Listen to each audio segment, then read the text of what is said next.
Aujourd'hui, dans les grandes figures de l'histoire, nous allons évoquer un personnage clé du XVIIIe siècle, à savoir Charles de Secondat, plus connu sous le nom de Montesquieu. Tout d'abord, ce que nous pouvons dire sur Montesquieu, c'est que c'est un Français du XVIIIe siècle, d'origine noble, et qui est donc écrivain et philosophe. Un philosophe, c'est un intellectuel qui cherche à comprendre le monde, qui se pose des questions, et qui va tenter d'y répondre en utilisant donc un raisonnement scientifique et ne pas forcément apporter une réponse que par les croyances religieuses de l'époque.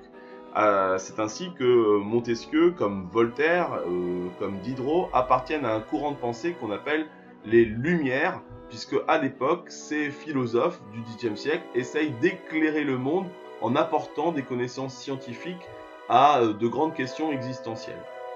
Montesquieu, bien qu'attaché à sa terre natale de Bordeaux, va souvent se rendre à Paris pour fréquenter les nombreux salons à l'époque. Alors au XVIIIe siècle, les salons sont des lieux de réunion, souvent tenus par des femmes de la noblesse ou de la bourgeoisie, où vont se retrouver savants, philosophes, artistes pour échanger leurs idées et parler un petit peu de théâtre, de peinture, de philosophie. Évidemment, à l'époque, le salon le plus célèbre, c'est celui de Louis XV à Versailles, où de nombreux artistes ou philosophes tels que Montesquieu, Voltaire, Diderot seront souvent reçus à la cour du roi. Durant sa vie, Montesquieu aussi profita pour voyager en Italie, en Hongrie, en Hollande et surtout en Angleterre, où il était fasciné par le modèle politique de l'époque, c'est-à-dire une monarchie tempérée. Il profite de ses nombreux voyages pour notamment prendre des notes et écrire de nombreux ouvrages tels que les Lettres persanes, où il dénonce beaucoup la monarchie absolue en France, et De l'esprit des lois, qui est un ouvrage plutôt juridique, puisque Montesquieu a fait des études de droit, et sur ce que doit être une loi, et justement une loi juste. Il a aussi, durant cette vie à Paris, fréquenté les salons et rencontré Diderot et d'Alembert. Il a donc aussi participé à l'écriture de quelques articles de ce grand livre qui est très important au XVIIIe siècle, c'est-à-dire l'encyclopédie, un dictionnaire raisonné des sciences où on va retrouver la plupart des grandes connaissances du monde résumées dans un seul et même livre. Montesquieu, en tant que philosophe des Lumières, tout comme Voltaire, défend et est favorable à une tolérance en matière de religion. À l'époque, au XVIIIe siècle, en France, seule la religion catholique est tolérée et autorisée. Les autres religions, telles que le protestantisme, sont interdites, ou en tout cas la pratique est très compliquée.